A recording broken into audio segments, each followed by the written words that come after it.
Okay, so we're going to go ahead and get started. So good morning, everyone. Welcome to the webinar, Housing Discrimination and Tenants' Rights.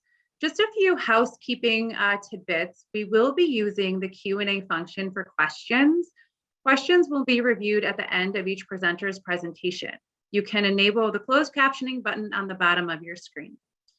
Today, we are joined by Cooper Sirwatka, who is the Director of Operations of Cny Fair Housing, and John Herrion, who is the Director of Disability Rights at New York State Division of Human Rights. We're going to get started with Cooper. Thank you, Cooper. Thank you, Valerie.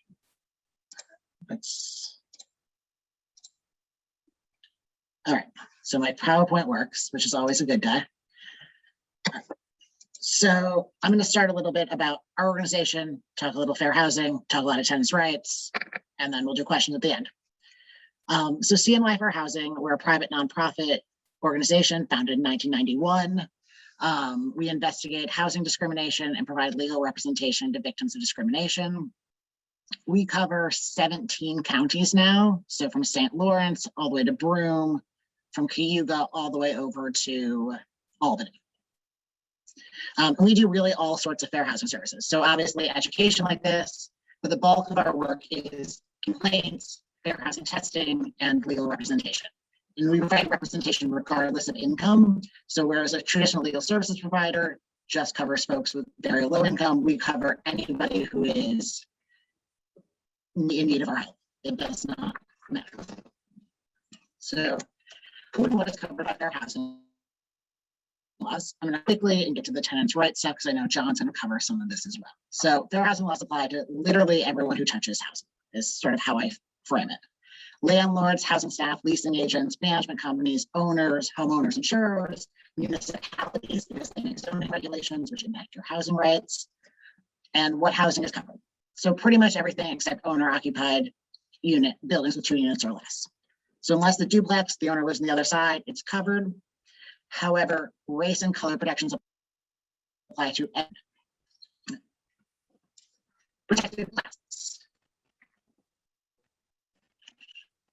So under federal law, so every state and union, race, color, national origin, religion, sex, gender, disability, familial status. And then under New York state law, age, marital status, military status, identity, and source of income. There also are some local laws that get stacked on there. So the city of Binghamton covers height and weight. Everywhere's a little bit different. Prohibited conduct. So things a landlord cannot do. Refuse to rent or sell an apartment or house. Lie about the availability of housing. So it used to be that discrimination was a slam door. No, I won't rent to you because you have a disability. No, I won't rent to you because you have kids. But now it's all, oh, people can't come in. So, like I said, it used to be a slam door in people's faces, and now it's more of a revolving door where landlords know they can't say, no, I won't rent to you, but they'll nicely escort you in, out to, and eventually away from the housing opportunity, which comes in the form of mostly lying about availability. You know, you'll go and see in a unit and everything will seem fine, and then you'll go to apply and all of a sudden there's more applications in on the unit, or it's no longer available, or the rent's gone up, some permutation that results in the housing being inaccessible. Additionally, you can't steer tenants into or away from certain areas of a building or to different buildings or neighborhoods to segregate populations. So this basically means if there's a 9-building complex, you can't put everybody with disabilities or everybody with kids in one building. You cannot set less favorable terms and conditions, charging higher rents, insisting on month-to-month leases, and requiring more background checks are all things we see on a fairly regular basis, unfortunately. Discriminatory advertising. So advertising covers every unit. I mentioned a few slides ago, owner-occupied 2-unit buildings are exempted, not under advertising. So it's illegal to post or cause to be posted any advertising or statement that indicates a preference, limitation, or discrimination. So this is any sort of advertising, signs, newspapers, Craigslist, Facebook, anything that is advertising in any way is covered. Familial status. So familial status covers families with children under the age of 18, pregnant women, anyone who has or is trying to obtain custody of minor children. So this is adoption, foster care, grandparents. You don't have to have a formal custody agreement to be covered. But really this comes up a lot in terms of landlords limiting the number of people. So occupancy standards. Occupancy standards, somewhat dictated by local laws, but it's really how many people you can have in a unit. Very small bedrooms sometimes can be one person, large bedrooms can be 3 people.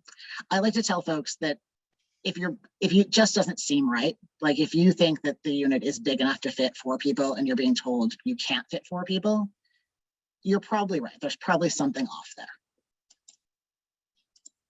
Source of income. So this is the large majority of our complaints.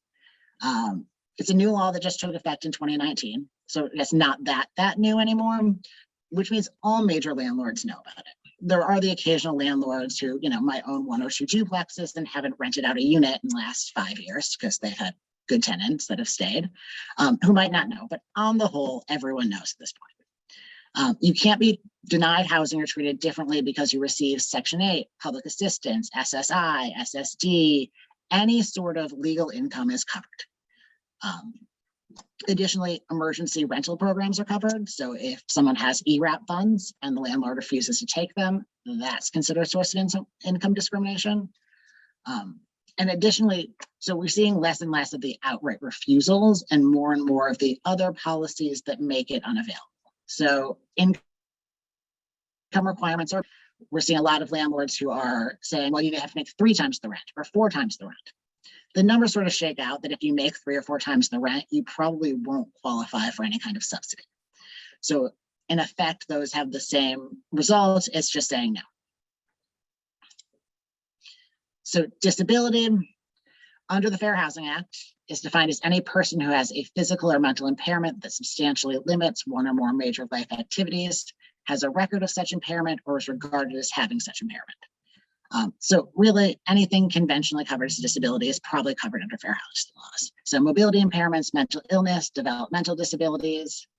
The only sort of difference as opposed to what you traditionally think about is it's also folks that are regarded as having such an impairment. So there doesn't need to be any diagnosed disability. If the landlord thinks someone has a disability, it's covered.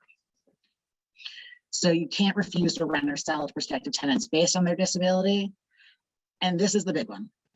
Landlords are obligated to provide equal access and opportunity for persons with disabilities to use and enjoy the housing. This sort of shakes out into reasonable accommodations and modifications. So reasonable accommodations, change, exception, adjustment, and normal rules, policies, practices offered by a housing provider to allow persons with disability the full use and enjoyment of their dwelling and related facilities. So basically it's a change in policy. This is not a structural change. We'll talk about those in a little bit. This is a basic, there's a policy. You want it to be slightly different. You need it to be slightly different because of your disability. And this comes out in terms of assistant animals. I feel like we get the large majority of our complaints with service or emotional support animals. Assigned parking spaces. So if there's, a parking lot available to complex, you need a space close to the building. Even if there's not necessarily assigned parking, you can request that your landlord assign you a space.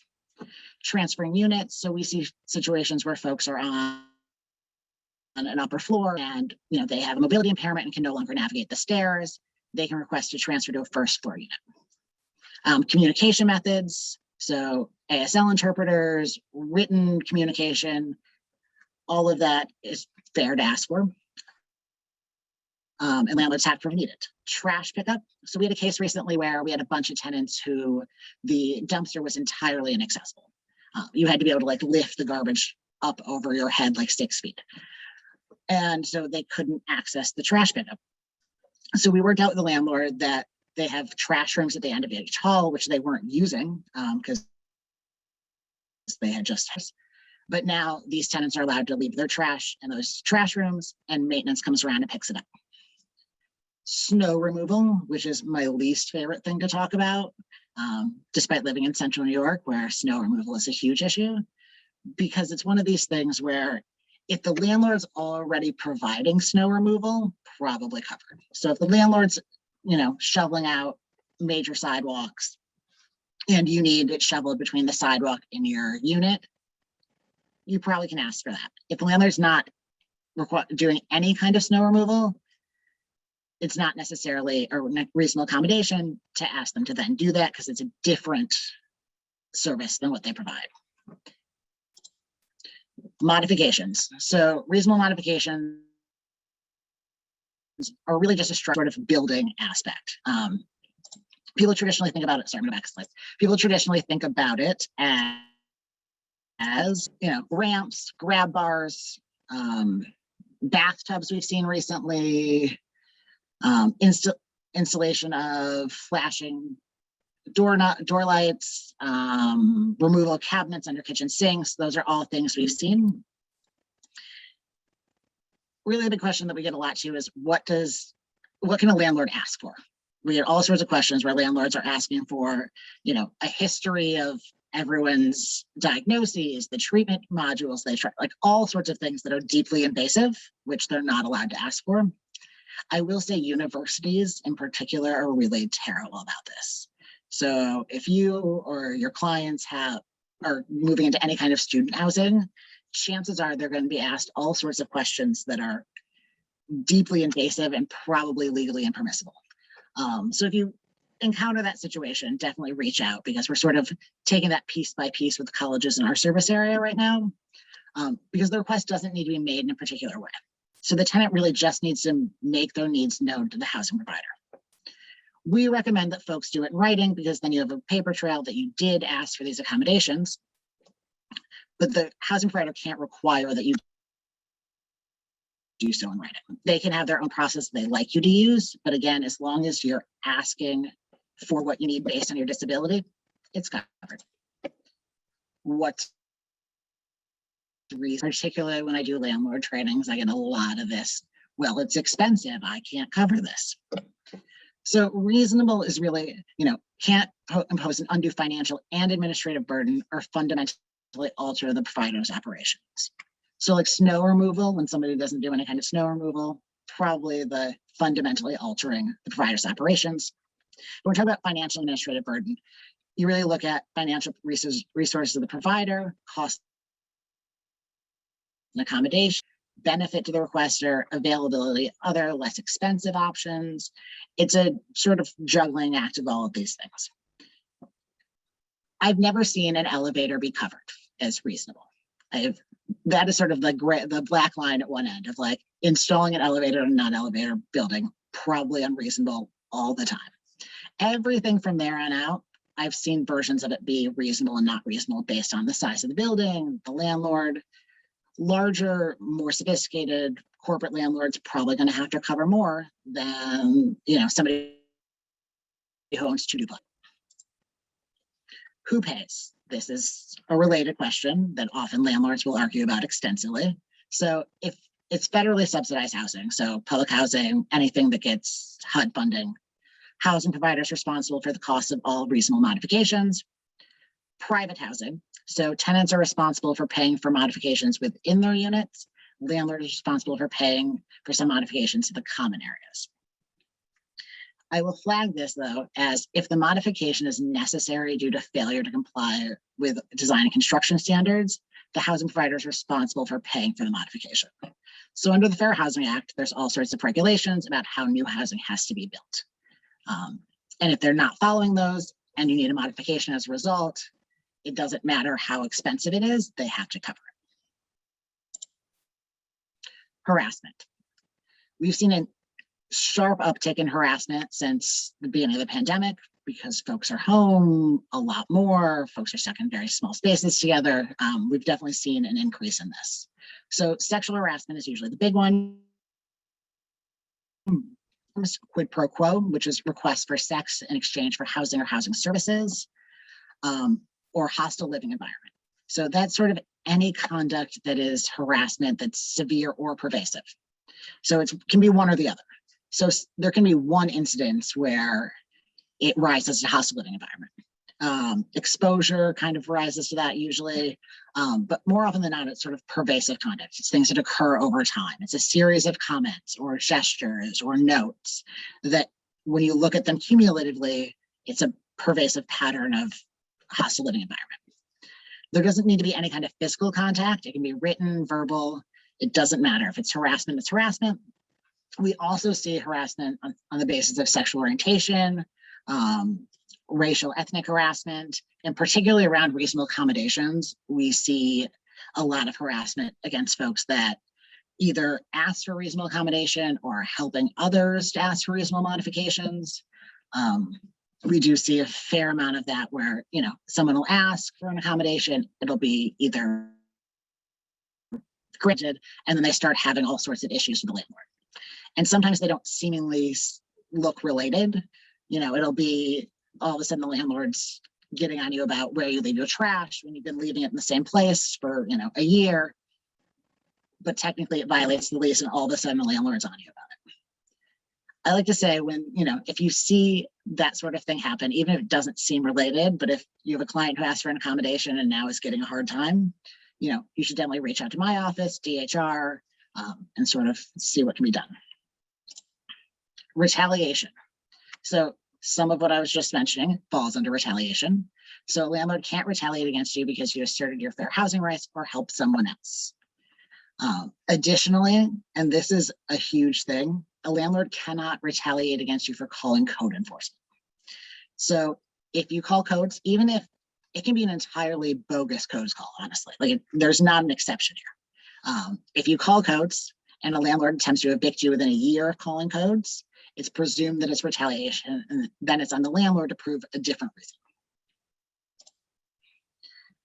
So tenants' rights, I sort of take this as the process of finding an apartment, to living in an apartment, to leaving an apartment. So in terms of finding an apartment, a landlord cannot refuse to rent to a tenant because of a prior arrest that did not result in a conviction, or simply because of a prior eviction. This gets confusing because they both sound the same, and I hate that I put them on the same slide, but they sort of fall together because it's the same process. A landlord's got to do an individualized assessment before making a decision. So if someone was evicted last year because they couldn't pay their rent, and now they get Section 8 or some other kind of subsidy, the landlord should look at that favorably because there was a clear reason why they were evicted. Such reason has been fixed. Arrests and convictions. So arrests off the table. If you're arrested, there's no conviction, landlord shouldn't even ask. However, if there is some sort of just involvement, there was a conviction, the landlord's got to look at all the factors. And really it looks at, how long has it been since the offense, the nature of the offense, the behavior in the intervening time.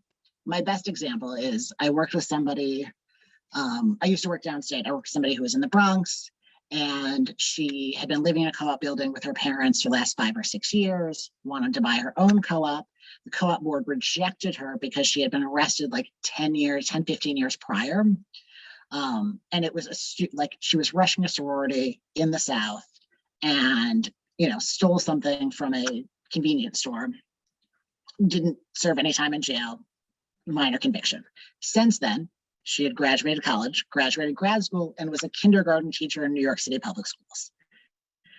That is sort of the bright line end of every factor cut in her favor. The co-op board needed to approve her, and eventually they did. But everything from there gets grayer and grayer and grayer. I worked with a gentleman recently who had been released in the last year on a murder conviction. That one is hard. We weren't able to get him into the housing, even though the data would tell you that his rate of recidivism real low. It just hasn't been long enough, and the charge was severe enough that, the landlord could reasonably say no. I also throw this in here because it's part of finding an apartment. In terms of application fees, landlord can't charge more than $20 and cannot charge more than a month's security deposit. So that means no more first, last, and security, no more 2-month security. To move in, first month's rent and 1 month's security deposit is all they can ask for.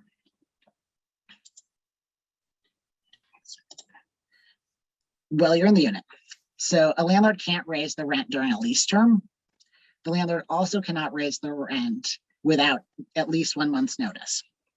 So as of 2019, how much notice you're entitled to is based on how long you've lived there, not the nature of your lease. So regardless if this is a month-to-month lease, a 1-year lease, no lease at all, you get 30 days notice if you've lived there less than a year, 60 days notice if you live there between 1 and 2 years, and 90 days notice if you've lived there 2 years or more. So if the landlord's going to try to raise your rent more than 5% or not renew your lease, this is the notice that is required. Eviction. So this is my general eviction slide. The next slide is COVID eviction. So we're going to modify this a little bit, but 100% of the time, a landlord must go to court to evict a tenant. The landlord cannot just change the locks, get rid of people's things. If they do so, under the law, tenants are entitled to $100 per day for each day they are illegally locked out of a unit. A landlord doesn't necessarily need a reason, but must give proper notice.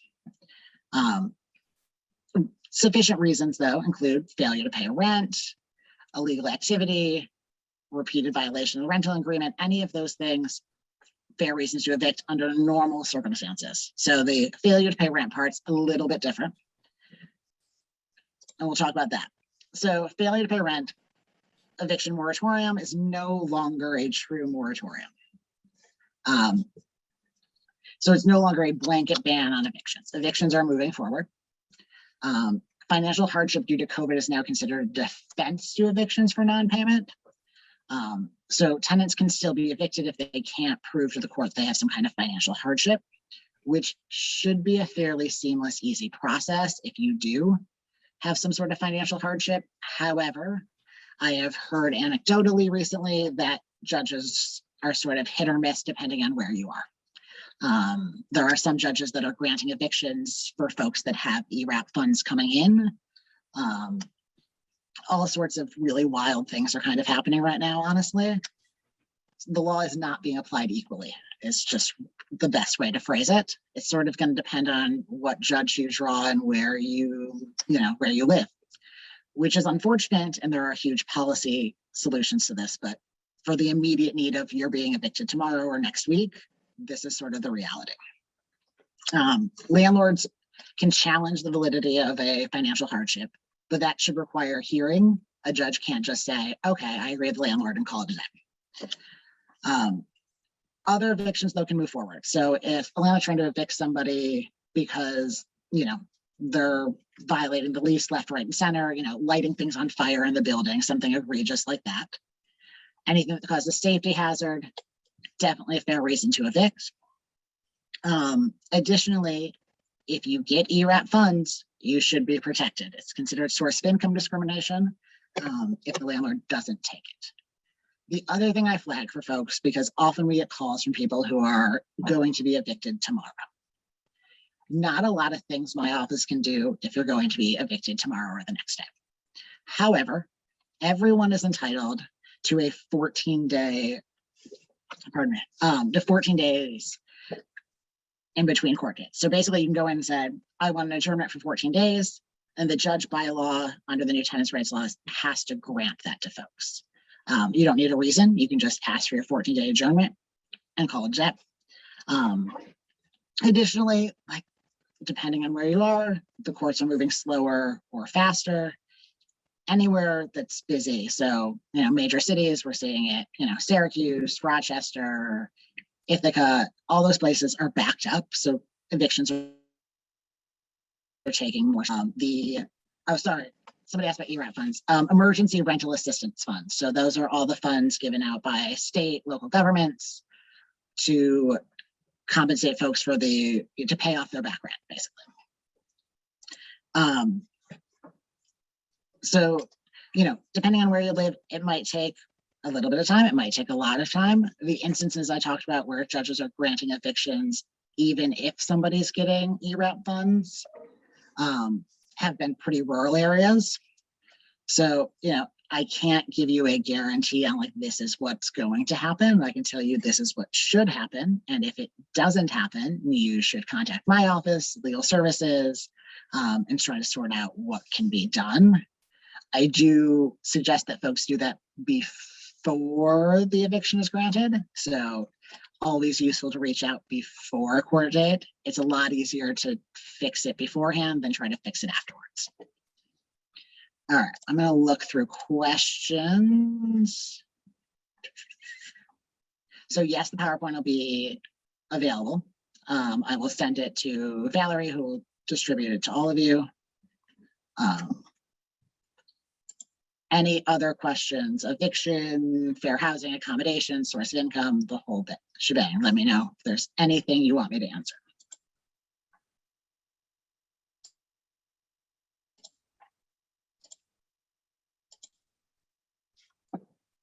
Awesome. So I guess that is it. Like I said, the PowerPoint will be available, has our contact information in the back.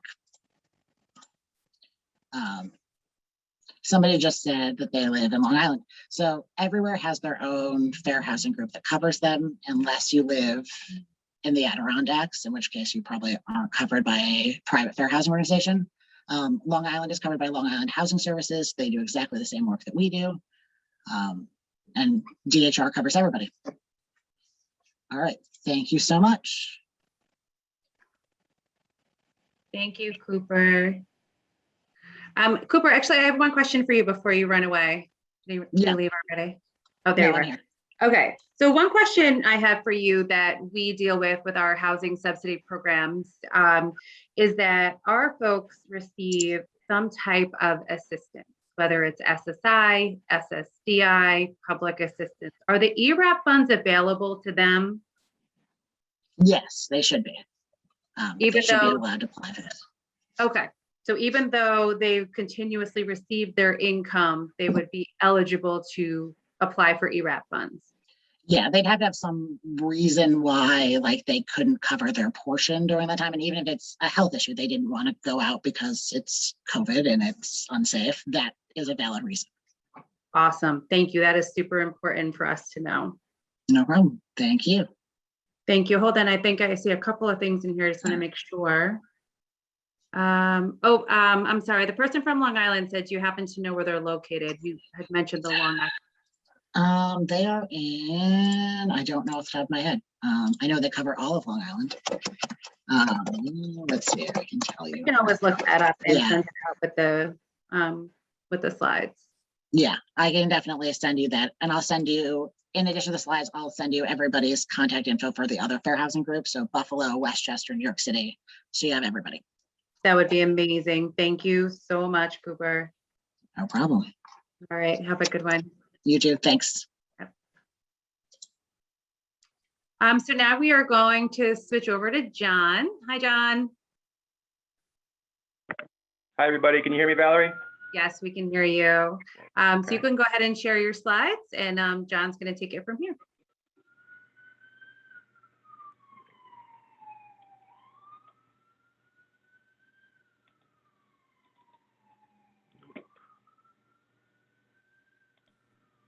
Perfect. No, I'm seeing the New York Association on Independent Living there. Let's see.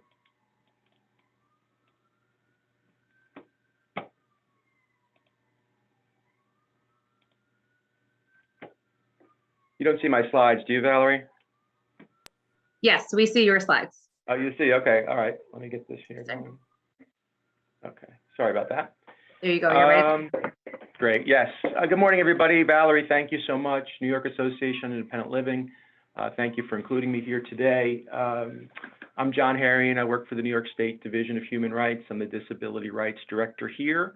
Our agency enforces the state human rights law, which prohibits discrimination on a wide variety of protected bases, including disability.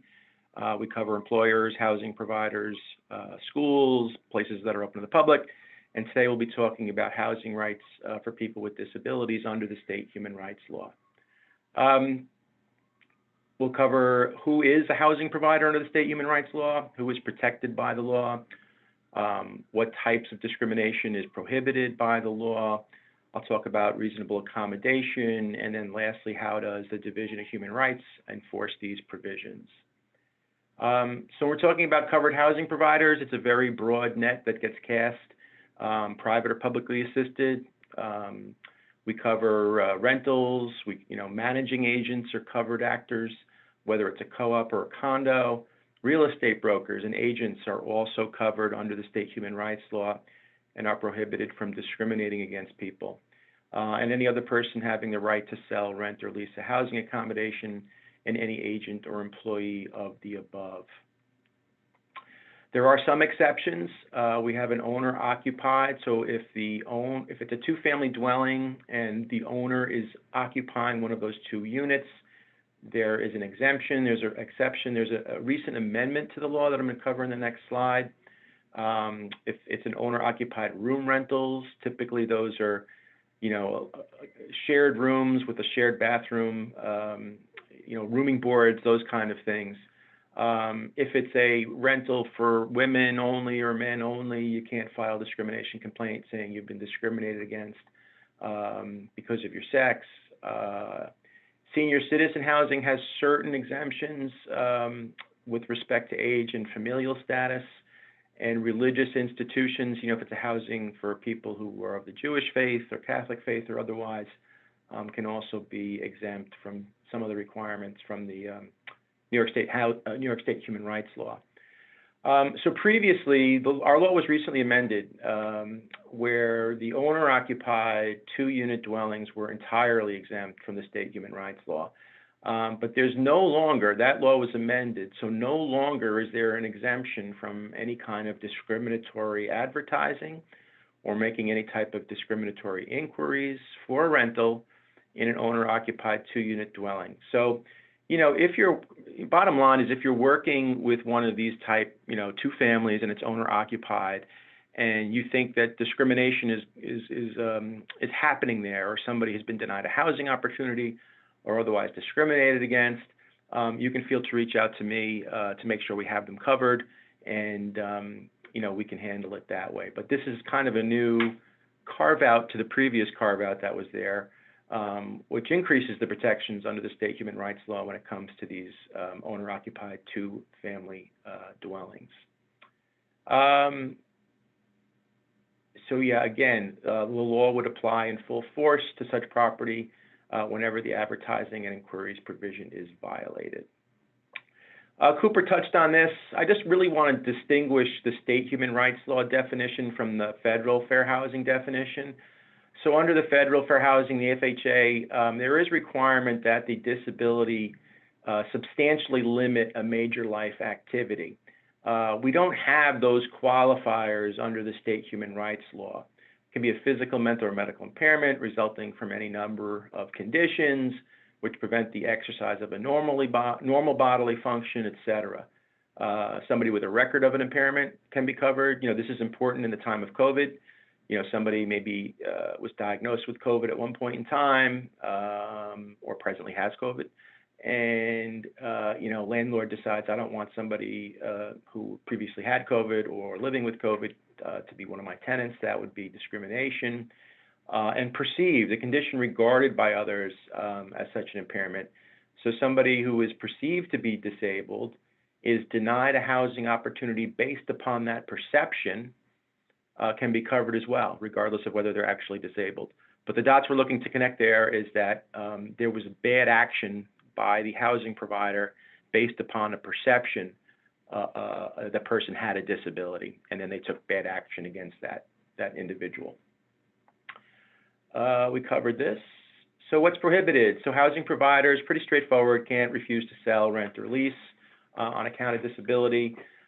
This is much more broad, the second one. It talks about discriminating, in terms or conditions and the privileges of the sale, rental, or lease of any housing accommodation. So it doesn't have to raise itself to a denial of housing or an eviction because of disability.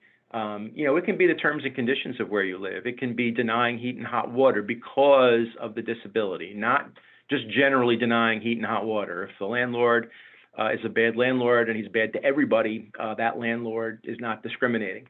There may be other ways to get at that landlord, but part of the responsibility our investigators have is to speak to other tenants who are living there, to interview them. And oftentimes we can get to the bottom of whether or not this person is being singled out by the landlord, maybe denying heat and hot water because that person is living there with a child or with somebody who's bipolar or schizophrenic or living with schizophrenia or bipolar and, takes bad action against them because of that, we speak to other people who live in the building and find out, no, we've had heat and hot water, no problem. But the person with living with an individual with a disability has been denied that. That's clearly discrimination in the terms or conditions of where you're living. You also can't advertise in a way or use any applications for purchase or rental of housing, or make any inquiry with the purchase of rental or housing which expresses any limitation or discrimination as to disability. So, if you have a housing provider who's asking you to list medications or asking you to list past medical histories, they are running afoul of this provision in the law. We have a unit, division-initiated investigations unit here at the State Human Rights Division that can do its own investigations. We don't necessarily need an individual complainant. And, so if you come across an application that a housing provider is sharing with the public, and you see that, wow, there's these questions on here that I don't think are lawful, feel free to share those with me. And, even if we don't have somebody individually complaining about it, we can take action against that housing provider to get that remedied. Cooper talked about this a bit. Housing providers can't refuse reasonable accommodations to allow a person with a disability to use and enjoy their home.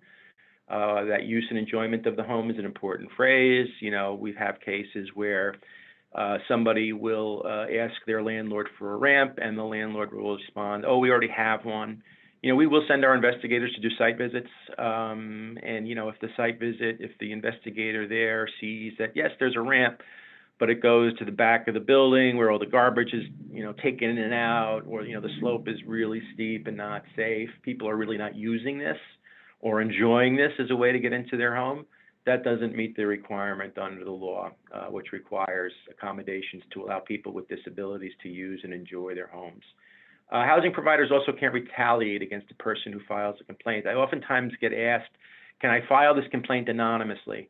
And I understand that, you file a complaint against the landlord, you're worried if I file this complaint and the landlord gets it, which he will or she will, we will serve that complaint on them and require them to respond to the allegations in the complaint. But if they then take action against the tenant, they threaten to evict, or not going to provide any more heat or hot water to you, I'm sick of this. And, even if the complaint ends up not having any merit to it, even if there was no discriminatory motivation that the landlord had, that was the basis of the complaint that was filed, if a landlord then retaliates against an individual for filing that complaint, we can put them on the hook for that. A little bit here about COVID. So it's unlawful for a landlord to discriminate against somebody because of a perceived connection. Somebody who's Asian American is perceived to thus have COVID, or somebody with it, somebody has a disability and there's a perceived connection with the disability and COVID-19. That's unlawful. You can file a complaint. The state human rights law protects people on a wide variety of personal characteristics that include race, national origin, and disability, and prohibits discrimination against individuals who are assumed to have been exposed to the coronavirus based on these traits. Housing providers are prohibited from sexually harassing their tenants under the state human rights law. I covered this earlier on retaliation. I wanted to talk about real estate agents a bit because somebody mentioned Long Island earlier, and we had a lot. We get complaints about. Well, I don't want to single out Long Island, but in any event, realtors are also covered by the law, and realtors are the gateway to housing for people. So if you have a realtor who's starting out by discriminating, in the sale or rental, or saying that a property is not available when in fact it is, or other types of discriminatory terms or conditions, that really is egregious, because you're really thwarting somebody at the beginning of their, search for housing to eliminate opportunities that they may otherwise, be eligible for. They can't, again, same thing, real estate professionals can't use applications or advertise in a way or ask questions, that make any type of direct or indirect limitations or discrimination. Same idea there, no making inquiries about disabilities. They could ask you, do you think you'll need a reasonable accommodation to move into this home? That's a fair question. But if everybody answers that question yes, and none of those people get to move into a home, that's a problem, right? But it's a fair question on its face. And we can hold realtors directly liable for discriminatory actions, whether or not they were requested by the client that they have. So if the landlord decides, I don't want to be moving these people into this neighborhood, and client never directed that, we can still put the realtor on the hook. Steering is also unlawful, steering somebody towards or away from a neighborhood because of their disability or their race or religion, et cetera. That's a violation of the state human rights law. I think we covered this. Damages here, right? I mean, this is pretty strong section of our law. We can get compensation for any type of financial or emotional harm that was experienced because of this discrimination. We have punitive damages. We can punish the bad actor with civil fines, and we can also require training and other non-monetary remedies to stop the discrimination from happening again. We also work closely, you should know that we work closely with the New York State Department of State. They have the responsibility for licensing real estate professionals. And oftentimes when we get complaints against, not oftentimes, but when we do get complaints against real estate agents, we will share them with Department of State and vice versa. And if they have a complaint, if the Department of State gets a complaint about a landlord or a real estate agent that smacks of discrimination, and we jointly investigate those and can jointly prosecute them. So, not only can you have to pay damages as a real estate professional or real estate broker, you could also lose your license. So, to continue to act, to work in that profession. So pretty serious consequences there for realtors, which again makes sense. Cooper touched on this, reasonable modifications. Just to break this down a little bit, housing providers must permit at the expense of a person with a disability for reasonable accommodations of existing premises occupied or to be occupied by such person if the modifications are necessary for full enjoyment of the premises. So in order to break this down a bit, when we're talking about at the expense of a person with a disability, the question that gets asked is, where is this modification being requested? Is it being requested, to the interior of my apartment? I need my bathroom or kitchen modified. If it's housing that doesn't receive any kind of federal funding, it's a private private provider of housing, they can ask the tenant to pay for the modifications to those areas, those interior areas of their home. Can't refuse, so if somebody says, hey, I have a contractor lined up and I'm ready to pay them, housing provider can't say, nah, I really don't want you doing that and messing around in the apartment. That can be unlawful. The landlord, this is in the law, landlord can also permission for the modification for the renter agreeing to restore the interior of the premises to the condition that existed before the modification. We sometimes see this with roll-in showers. The landlord insists on having the bathroom restored to its condition with the bathtub. They can rely on this section of the law to require the tenant to do that. Modifications can include widening of doorways, making adjustments to kitchens or bath fixtures, installation of grab bars. I think Cooper covered this as well. The state human rights law does require housing providers to pay for reasonable modifications in common areas. So a common area, is an area that's commonly used by people to get in and out, like of an apartment building, commonly used to do laundry or maybe recreation, those areas, the housing provider can be required to pay for it, again, so long as it's reasonable. And the analysis there is what is the cost of the modification versus what are the resources of the housing provider to cover it. We can ask if the housing provider says this is too expensive, we can ask the housing provider for evidence to support their position on that, financial records, et cetera. But yeah, common areas, so a good first question is, where are we talking about? What area of your home are we talking about? Interior, person with a disability has to pay unless there's federal funding. Common areas, landlord can pay so long as it's reasonable. And this exists in this section of the law where it's italicized. You can see including reasonable modifications to common use portions of the dwelling. Nowhere in this paragraph does it say at the expense of a person with a disability. So it's distinguished when we're talking about common areas, okay? speaking to this provision of the law, so now we're talking, these are typically rules, policies, and procedures, and it's unlawful to make accommodations there when such accommodations may be necessary. That word may is really important. I'm going to talk about that in a second. Necessary to afford a person with a disability, again, equal opportunity to use and enjoy their dwelling. Here we're talking about, again, installation of a ramp in a common area. Yeah, that's structural, but it falls within this category because a person with a disability doesn't have to pay for it so long as the cost is reasonable. It could mean waiving a no pet policy for a person with a disability who needs an emotional support animal or other type of service animal. I should probably change that a bit there to make it more broad. Again, parking, right? Moving a person with a disability to the top of a waiting list or providing them with a handicap parking space if one is available that is close to and not an accessible route to one's unit. We sometimes get landlords who say, well, we already have handicap parking, or it's first come, first serve, or we have enough according to our code. That's all terrific. But if somebody needs a spot close to their home and the spot is available, saying that we have other spots available or we've already met our requirements under the code doesn't get them into compliance with our provision of the law here. Now, if there's no spots available, the law doesn't require us to remove somebody from a spot, but it could mean putting them to the top of a waiting list. The parking space has to be for the person with a disability and not the care provider.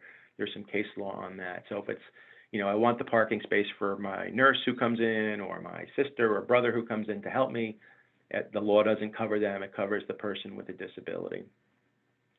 Guide, hearing, and service dogs. So again, waiving a no pet policy so that a person with a disability that uses a guide, hearing, or service dog that had been professionally trained. This is actually a unique provision to the state human rights law, and it covers professionally trained dogs, not cats or any other type of an animal. And there has to be, if a complaint gets filed here, there has to be some evidence that supports the fact that the dog was professionally trained. That dog goes where the person goes. There's no question. There's really strong protections there for that individual. And typically these are guide dogs or hearing dogs or service dogs. I'm going to talk a little bit about what landlords can ask and what they can't ask for because it's different from public accommodations under the ADA, and sometimes people get confused with that. When we're talking about emotional support animals, so this is in addition to, a service dog is typically not, or a service animal typically is not an emotional support animal.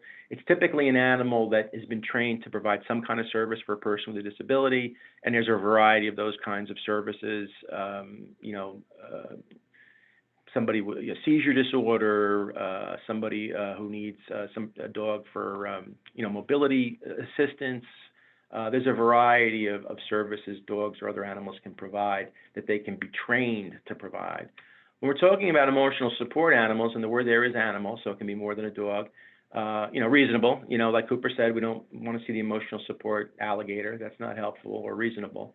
But emotional support animals, there's no training component there. It's the relationship between the animal and the person with a disability that improves or diminishes the effect of the disability on that person. Depression is usually the common issue here. A person living with depression goes to see mental health professional. Mental health professional thinks that taking care of an animal will improve the quality of that person's life, and kind of prescribes that they do that. That medical documentation can be asked for. Landlords can ask for more in the way of medical documentation than an owner of a place that's open to the public, like a restaurant or a grocery store, et cetera. Landlords can ask for, if you say this is a professionally trained dog, they can ask for something that proves it's a professionally trained dog. Dog does not have to be professionally trained to be covered under the law, because the provision that covers guide, hearings, and service dogs is unique in our law to those types of dogs that have been professionally trained. This section of the law, reasonable accommodations, would cover dogs or cats or other types of animals that have not been trained. So don't get mixed up and think, oh my God, all these animals need to be trained and a landlord can ask for proof that they're trained. Not the case. The only time there's a case as to whether or not a dog is professionally trained and a landlord can ask for it is when the complainant says, I've had this dog professionally trained. And if a landlord is denying somebody who is visibly blind, visibly has a guide dog, and is asking them for papers on it, that landlord's going to run into quite a bit of trouble with our agency. So, if those cases come up, it can be a little confusing to sort through. I'm happy to work through that with you. So, emotional support animals, same type of situation here. A person with a disability can ask to have an emotional support animal, ask for a no pet policy to be waived in order for the emotional support animal to live with that individual. Again, landlord here can be entitled to medical documentation to support two things. One, that the person has a disability. Remember, we have a very generous definition of disability under our law. Somebody doesn't want to disclose that they're, HIV positive or suffering from depression or some other type of stigmatizing disability, or just wants to keep things private, they can say these are the symptoms I have and provide a medical letter from a doctor supporting the fact that they have those symptoms and that the need for the animal is disability related. This isn't just a person with a disability who likes cats or dogs, or what have you. This is a person with a disability who needs that animal because of a disability-related need. Landlords are prohibiting from making any kind of restrictions, okay? Landlord can say, yeah, you can have a dog, but no shepherds, no pit bulls.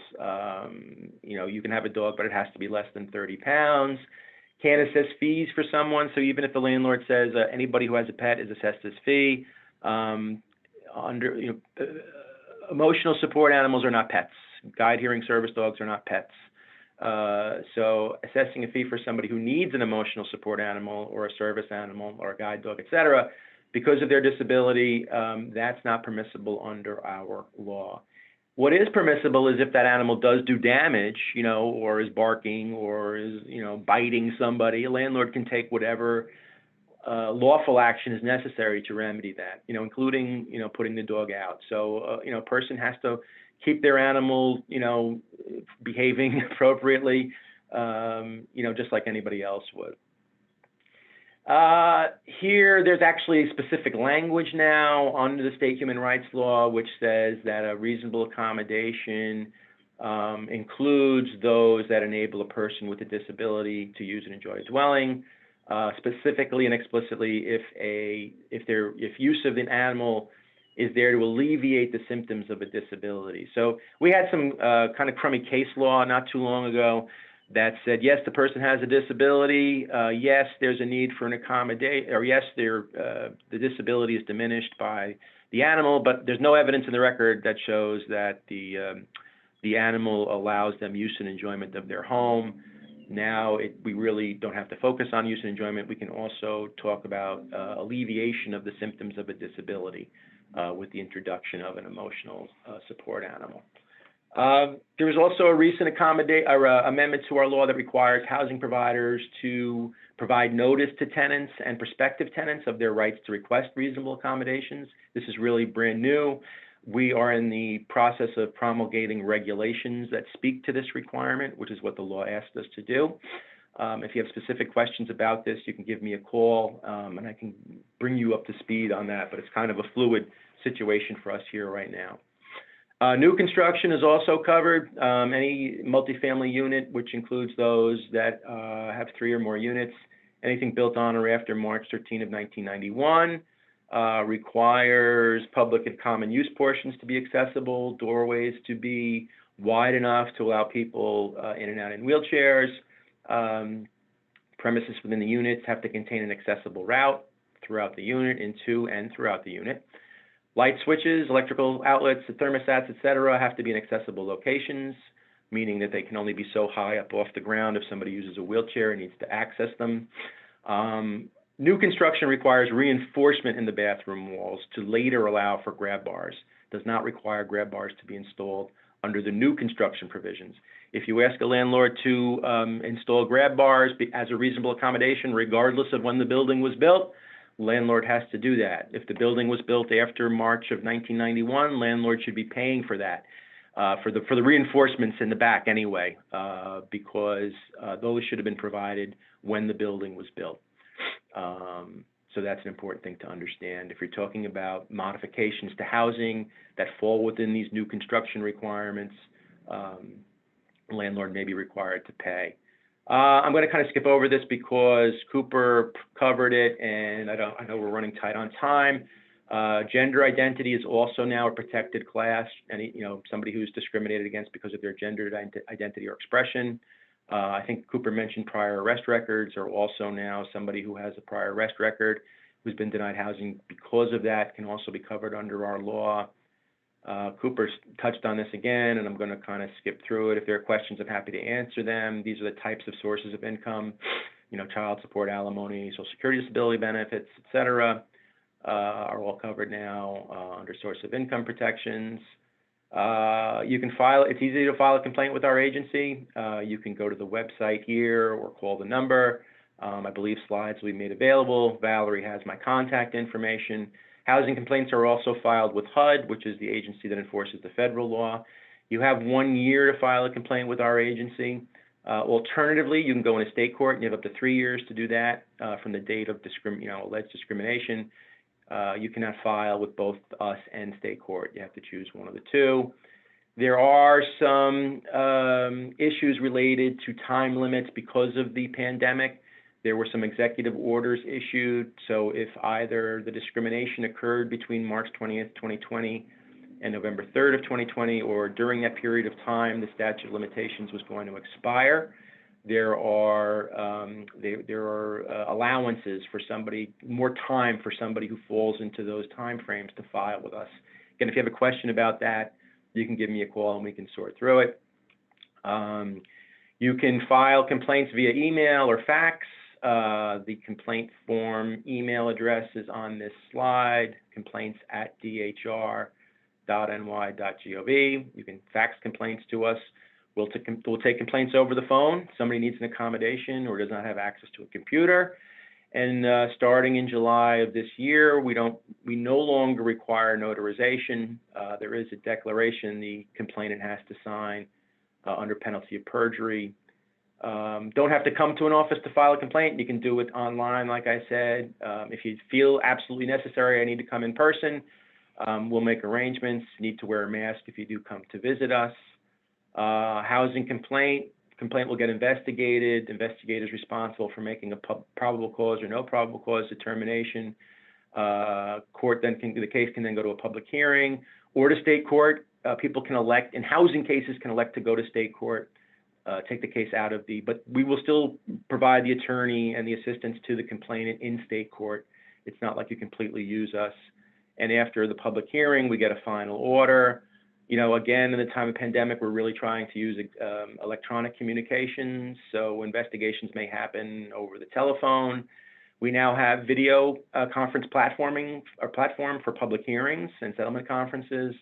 Again, this is to limit, in-person type interactions, and we've been doing video conferencing for public hearings. This is also something I think that is helpful for people with disabilities because it makes our, not having to come in person can be something, if there's a need for it, not a preference, like, oh, I don't want to get on the bus and go all the way to the Bronx or wherever to get to this, this hearing. But if it's, my disability really does prevent me from getting there, we can now do these via video conference.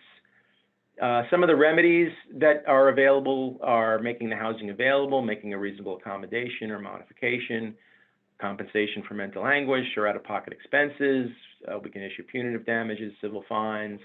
We can require training, and of course, an order to cease. And attorney's fees are available. So if you want to hire a private lawyer and they want to get paid and you prevail, you can get their fees.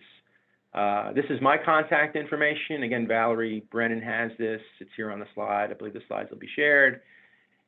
And this is kind of just a general, more, contact information for our agency. And I think that covers my presentation. So I'm happy to answer any questions. Valerie, do you want me to go in the chat to look at questions, or how do you want to do it? I have it, John. Do you want me to read them to you? Yeah, that'd be helpful. Okay, great.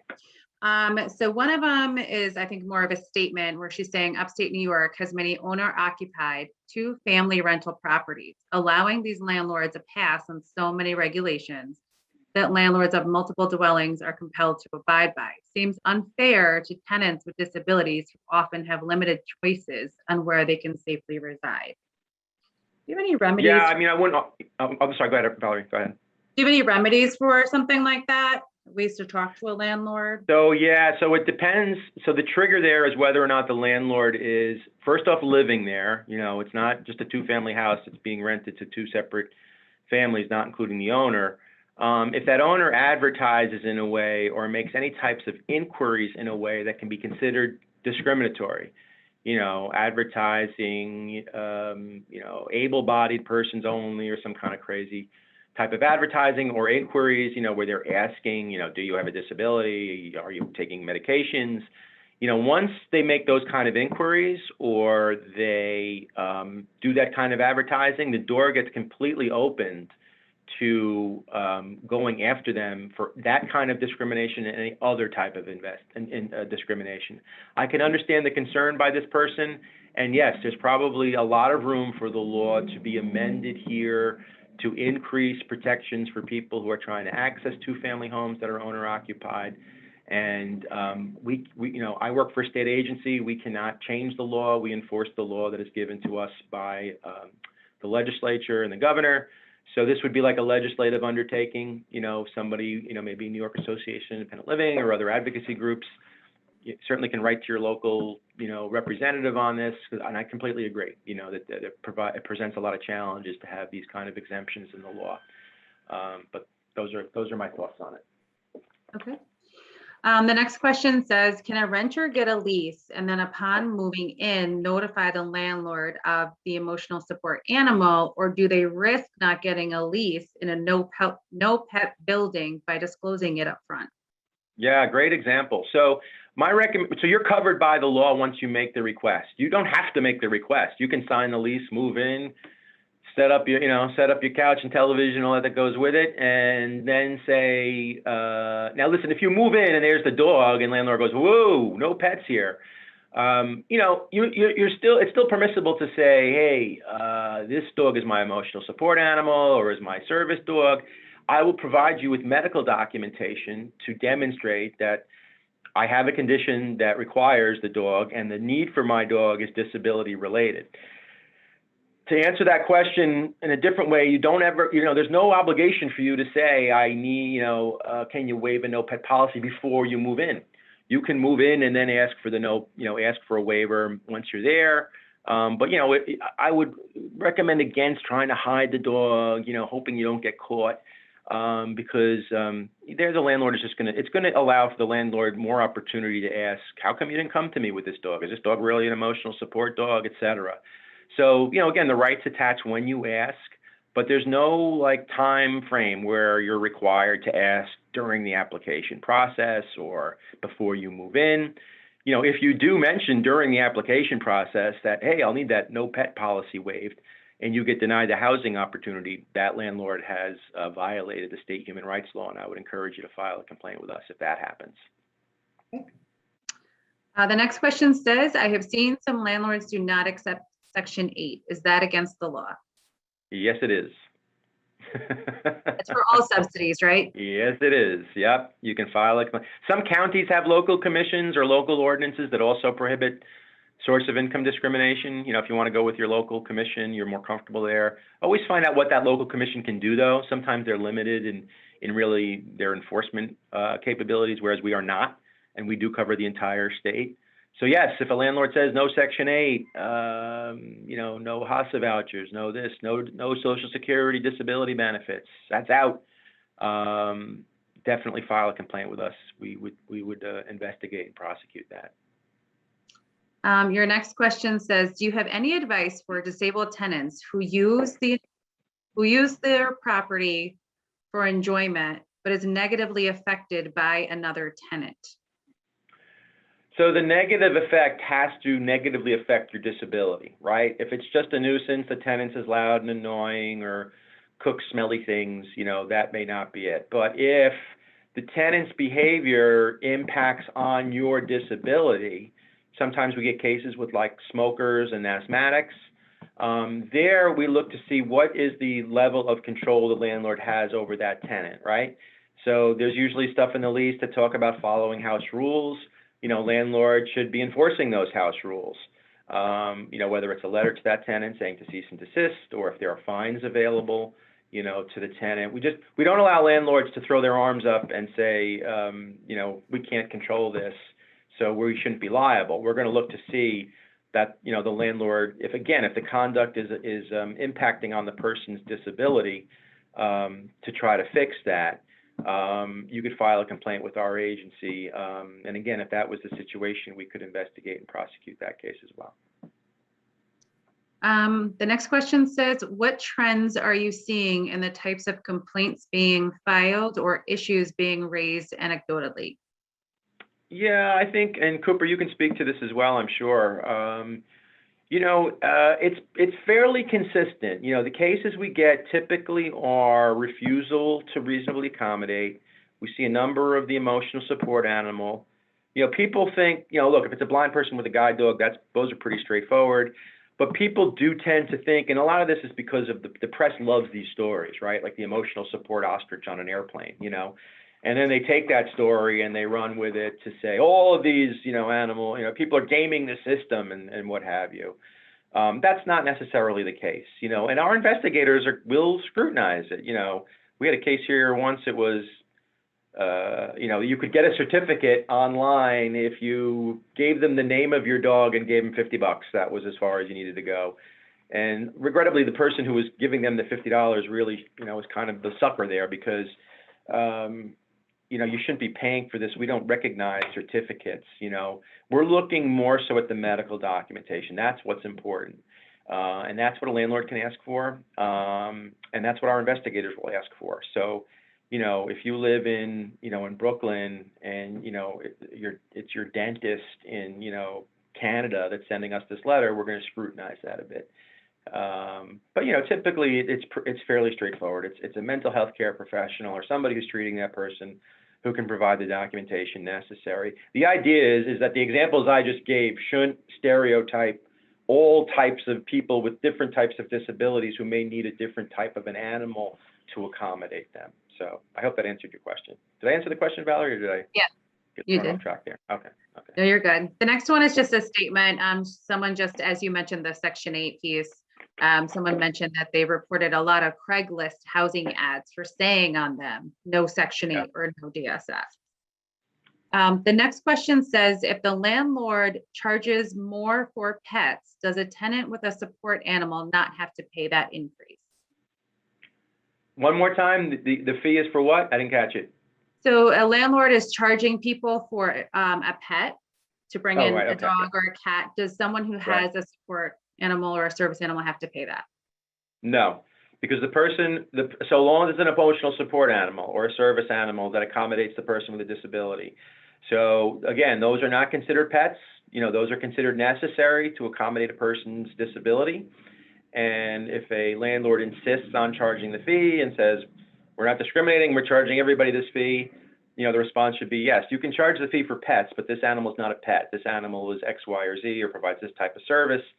And then the fee should be waived. Again, landlord can ask for medical documentation to support the fact that the dog is indeed a service animal or is indeed, and don't get mixed up with, I want proof that this dog is certified. I'm looking at my phone because I'm speaking to the phone.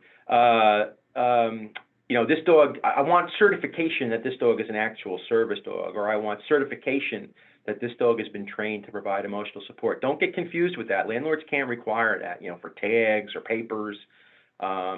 They can ask for the medical piece of it, the medical documentation that supports the person has a disability and there's a disability-related need for the animal. Okay? Okay. Is a landlord legally authorized to provide accommodation to a disabled tenant, i.e. build a ramp, alternate stairwell, etc.? Yes, so long as it's reasonable. So, you know, if it's to put a, you know, typically kind of the rule of thumb on ramps is for every inch of rise, you need a foot of ramp so that the slope, you know, is usable.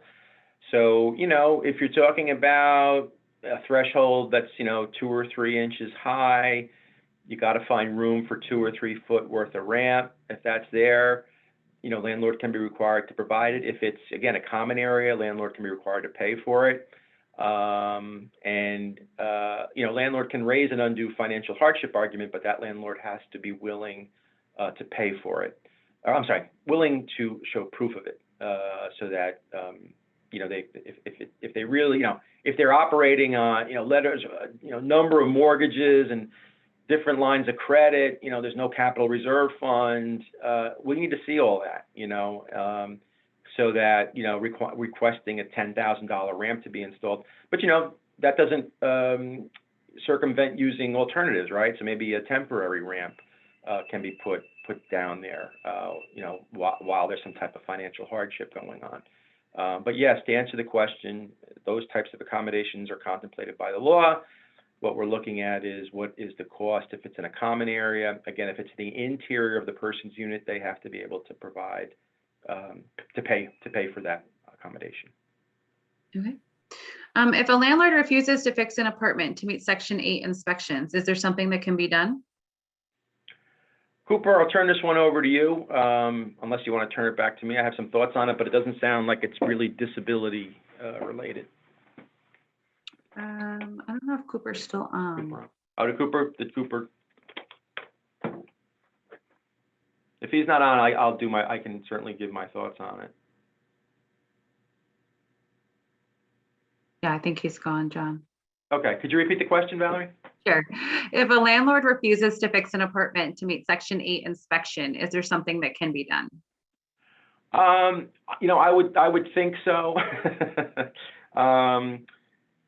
You know, if for our law to apply, there has to be a connection. The dots that need to be connected is that refusal to repair or refusal to do something has to be connected to the person's protected class. So I'm not going to, never mind the Section 8, I'm not going to provide repairs for you because you're African American or because you're gay or because you have a disability. Now, your question is if they are denying repairs because of Section 8 status, is that a form of source of income discrimination? I would say yes. If you're looking to file a complaint, you have somebody now or you're that person and you want to file a complaint, call me directly or email me directly. Again, my information is on the slide. Valerie has my contact information, and I will just make sure that the information I'm giving you is correct. But my take on that is that source of income protections would protect somebody against that because it's taking an adverse action against somebody based on their source of income. Mm-hmm. The next question talks about, you know, rents are increasing currently. Do you think that rent is increasing because landlords can't refuse Section 8, so they are just pricing people out from their apartments? I'm sure that goes on. You know, this might be better in Cooper's wheelhouse, but I'm sure that goes on. And, you know, what we encourage people to do is if you think the landlord is playing around with this, you know, you've disclosed, everything was fine until I told the landlord that I'm going to use a Section 8 voucher or I'm going to use my Social Security disability benefits or some other source of income. If everything is going along swimmingly and then all of a sudden it's like, hold on, you know, we've just increased the rent from $1,200 a month to $1,600 a month, but we've increased that rent for all other units as well. That to me sounds like, you know, maybe they've increased all the rental units, et cetera. But that would be part of it, and I would like for that to be demonstrated during the part of an investigation, you know? So if you know, it kind of, it's like a smell test, you know, if you've disclosed something around source of income or you've checked the box on source of income and all of a sudden this whole thing fell apart or the calls weren't being returned anymore, I'd encourage you to send in a complaint. Or if all of a sudden the terms have changed, you know, like, wow, before I filled this part of the application out, my understanding was the rent was going to be $1,000 a month and now it's $3,000 a month. You know, that kind of thing we'd like to take a look at because it could be, you know, a type of discrimination, you know, that's more implicit rather than explicit, but unlawful all the same. Okay. We have 3 more questions. Sure. So there's a barrier here in Jefferson County regarding a large multi-property owner who requires 2 times or 2.5 times the amount of rent as income. It is excluding individuals with TANF, HUD, and SSDI generally. I believe this has been reported to Fair Housing, but this is still the agency standard practice. What else can be done? I'd try to get Cooper in on that one. Again, source of income is a little bit outside of my area of expertise, so I don't want to give you bad information. But again, you can always file a complaint with our agency. There's no filing fees. You don't need to have a lawyer. If you think like, this ends up discriminating against me, I would encourage you to file a complaint and let our investigators in our housing unit, we have a unit that's dedicated to housing discrimination here at DHR, let them do the investigation and uncover what's going on. If the case is, this guy requires twice the, it's also how is it being applied, right? So if the income is everybody across the board, and it's being applied in that way, probably is not discriminatory.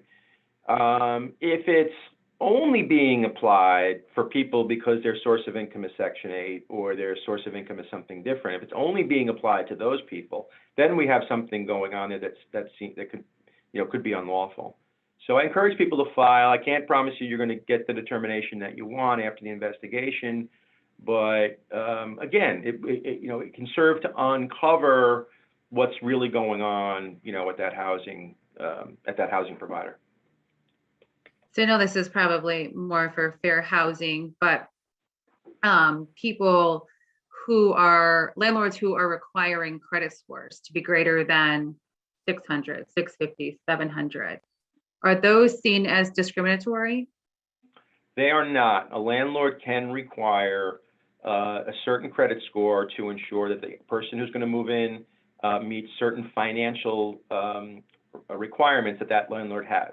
Again, it's always though also in the practice, right? So if a landlord requires, a credit score of 650 or higher, but is only requiring that for, African American applicants or applicants with disabilities, that's a problem, right? Because there you're having a different term or condition for somebody because of their membership in a protected class.